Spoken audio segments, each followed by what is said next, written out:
Assalamualaikum warahmatullahi wabarakatuh. Apa kabar anak-anakku sekalian? Eh, Semoga kita selalu dalam keadaan sehat walafiat dan selalu dalam lindungan Allah Subhanahu wa taala. Baik, pada kesempatan kali ini Bapak ingin menyampaikan video pembelajaran dalam materi tentang bulan Ramadan yang indah. Submateri atau subtema puasa di bulan Ramadan. Sebelum kita masuk pada materi kita pada kesempatan kali ini, tidak lupa Bapak mengingatkan pada kalian untuk selalu berdoa dalam setiap aktivitas, baik sebelum maupun setelahnya. Baik, sebelum kita masuk materi, kita sama-sama berdoa dengan mengucap basmalah. Bismillahirrahmanirrahim. Selanjutnya, tidak lupa pula Bapak mengingatkan akan sikap jujur, amanah, disiplin, santun, toleransi, dan peduli dengan sesama. Yang mana sikap-sikap ini harus kita biasakan sejak kecil agar kelak kita ketika dewasa sudah terbiasa dan kemudian kita juga dapat melaksanakan dengan baik. Baik, pada kesempatan kali ini Bapak ingin menyampaikan materi pada pembelajaran 4, yaitu dengan judul tema puasa Ramadan yang indah dengan subtema puasa di bulan Ramadan. Tujuan dari pembelajaran kita pada kesempatan kali ini adalah yang pertama, setelah nanti kita melaksanakan atau mempelajari materi ini, Bapak berharap kalian bisa menunaikan kewajiban puasa Ramadan sebagai implementasi dari pemahaman rukun Islam dengan baik. Kemudian sikap selanjutnya yang Bapak harap kalian dapatkan dari pembelajaran materi ini yaitu memiliki sikap sabar dan pengendalian diri sebagai implementasi dari pemahaman hikmah puasa Ramadan.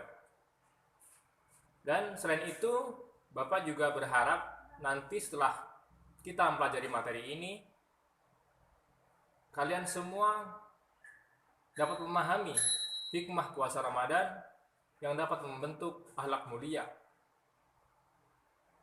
dengan materi pengertian puasa dan ketentuan-ketentuan puasa serta hal-hal yang dapat membatalkan atau merusak pahala puasa. Kemudian aspek keterampilan yang Bapak harapkan kalian dapatkan setelah mempelajari materi ini yaitu kalian dapat menjelaskan hikmah apa yang terkandung dalam puasa Ramadan sehingga dapat membentuk akhlak mulia. Baik, Bapak mulai akan masuk dalam materi kita pada kesempatan kali ini, yaitu yang pertama adalah apa itu puasa? Apa pengertian puasa? Puasa adalah secara bahasa dia berasal dari kata saum atau siam yang berarti menahan diri. Menahan diri dari apa? Yaitu menahan diri dari segala hal yang dapat membatalkannya. Baik itu makan, minum, nafsu, atau menahan berbicara yang tidak bermanfaat dan lain sebagainya. Itu adalah pengertian dari segi bahasa. Kemudian dari segi istilah, puasa berarti menahan diri dari hal-hal yang membatalkannya sejak terbit fajar hingga terbenam matahari dengan niat dan beberapa ketentuan atau syarat. Kemudian apabila ketentuan-ketentuan tersebut dapat dipenuhi, maka puasa seorang dapat memberi manfaat dan pasti memperoleh predikat takwa. Sebagaimana yang Allah telah firmankan dalam surat Al-Baqarah ayat 183 yang berbunyi, A'udzubillahi minasyaitonirrajim, Bismillahirrahmanirrahim. Ya ayyuhalladzina amanu kutiba alaikumusiyam kama kutiba alal ladzina min qablikum la'allakum tattaqun. Yang artinya, wahai orang-orang yang beriman, diwajibkan atas kalian untuk berpuasa sebagaimana telah diwajibkan atas orang-orang sebelum kamu agar kamu bertakwa. Ayat ini menjelaskan bahwasannya ketika kita nanti berpuasa dengan baik atau sesuai dengan ketentuan-ketentuan yang telah ditetapkan Allah Subhanahu wa taala, maka Allah menjanjikan dengan predikat takwa. Yang kedua yaitu selanjutnya adalah materi selanjutnya ya adalah mengenai ketentuan-ketentuan puasa. Yang pertama adalah syarat wajib puasa. Syarat wajib adalah sesuatu yang apabila syarat-syarat ini terdapat pada puasa seseorang, maka orang tersebut wajib berpuasa. Jadi apabila syarat-syarat ini sudah terpenuhi pada seseorang, maka seseorang tersebut telah wajib untuk berpuasa. Ya, yang pertama adalah berakal sehat. Dalam arti orang gila ataupun yang hilang akal tidak wajib berpuasa. Kemudian yang kedua adalah balik atau dewasa. Anak-anak yang belum balik tidak wajib berpuasa. Kemudian yang selanjutnya adalah yang ketiga, kuat untuk berpuasa. Orang yang lemah fisik tidak wajib berpuasa. Contohnya lemah karena tua, boleh tidak berpuasa, kan tetapi wajib menggantinya dengan fidyah. Demikian juga orang yang sedang sakit boleh tidak berpuasa, tetapi wajib mengganti puasanya di hari lain setelah sembuh. Nah, itu adalah syarat-syarat wajib puasa. Kemudian yang kedua adalah syarat sah puasa. Syarat sah puasa adalah apabila syarat-syarat ini terdapat pada seseorang, maka puasanya menjadi sah. Jadi, apabila seseorang ketika berpuasa syarat-syarat ini terpenuhi, maka puasanya menjadi sah.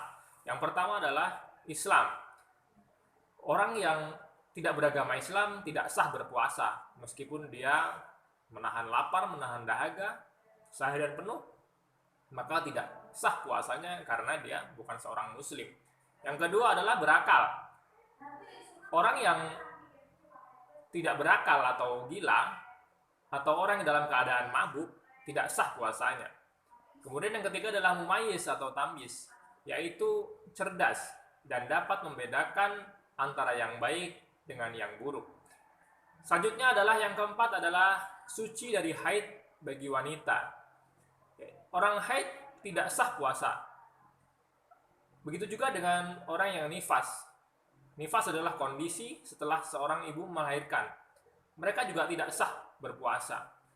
Selanjutnya adalah dalam waktu yang diperbolehkan puasa, yaitu di bulan Ramadan. Artinya ketika seseorang berniat puasa Ramadan, tetapi dia tidak berada pada bulan Ramadan, berarti puasanya tidak sah. Selanjutnya adalah rukun puasa. Rukun puasa terdiri dari dua. Yang pertama adalah berniat, yaitu menyengaja puasa Ramadan. Yang waktunya adalah setelah terbenam matahari sampai sebelum terbit fajar shodiq. Oke. Yang kedua adalah menahan diri dari segala yang dapat membatalkan puasa, mulai dari terbit fajar hingga terbenam matahari. Kedua itu adalah rukun puasa, yang mana ketika kita berpuasa, maka keduanya harus kita lakukan. Sehingga jika keduanya tidak kita lakukan, maka puasa kita tentu tidak sah atau batal. Kemudian selanjutnya adalah hal-hal yang membatalkan puasa. Hal-hal yang membatalkan puasa diantaranya adalah yang pertama, makan atau minum dengan sengaja. Mengapa di situ ada keterangan dengan sengaja? Karena terkadang ketika kita berpuasa, ternyata kita melakukan makan dan minum secara tidak sengaja. Apalagi di awal-awal kita berpuasa, seringkali kita masih melakukan lupa, ya. Maka itu bisa dimakfu atau diampuni, tidak apa-apa. Kemudian yang kedua adalah muntah dengan disengaja. Yang ketiga kemudian adalah datang bulan atau haid atau melahirkan. Datang bulan di sini maksudnya adalah ketika seorang wanita dia setelah menyengaja berpuasa atau berniat, dia telah menahan diri dari segala hal yang membatalkan, ternyata sebelum terbenam matahari dia datang haid, atau datang bulan, maka puasanya menjadi batal. Kemudian melahirkan, begitu juga melahirkan ketika seorang ibu dia mengandung, kemudian dalam perjalanan puasanya belum mencapai terbenam matahari, ternyata dia melahirkan, maka puasanya pun menjadi batal. Kemudian yang keempat adalah hilang akal atau gila, meskipun hanya sebentar. Kemudian yang kelima adalah murtad atau keluar dari agama Islam. Selanjutnya adalah hal-hal yang merusak pahala puasa. Selain ada hal-hal yang dapat membatalkan puasa, ternyata ada juga hal-hal yang dapat merusak pahala puasa. Apa saja itu? Yaitu apabila seorang sedang berpuasa lalu melakukan perbuatan tercela, maka rusak atau berkurang pahala ibadah puasanya. Contohnya yaitu adalah perbuatan tercela, semisal berdusta, menghina, menghasut, memfitnah, berkata kotor, berkelahi atau bertengkar, dan lain sebagainya. Apabila seseorang sedang berpuasa tapi melakukan hal-hal tersebut, semisal perkelahian, maka puasanya tetap sah, namun tidak mendapatkan pahala atau pahalanya menjadi berkurang karena dia ternyata tidak bisa menahan nafsu. Nah, baik, itu adalah materi yang kita pelajari pada kesempatan kali ini. Semoga bermanfaat dan semoga kalian dapat memahaminya dengan baik. Sebelum Bapak tutup, mari kita bersama-sama baca hamdalah, alhamdulillahirabbil. Semoga kita selalu dalam keadaan sehat walafiat dan selalu dalam lindungan Allah Subhanahu wa taala. Mungkin itu dapat Bapak sampaikan pada kesempatan kali ini. Bapak tutup. Assalamualaikum warahmatullahi wabarakatuh.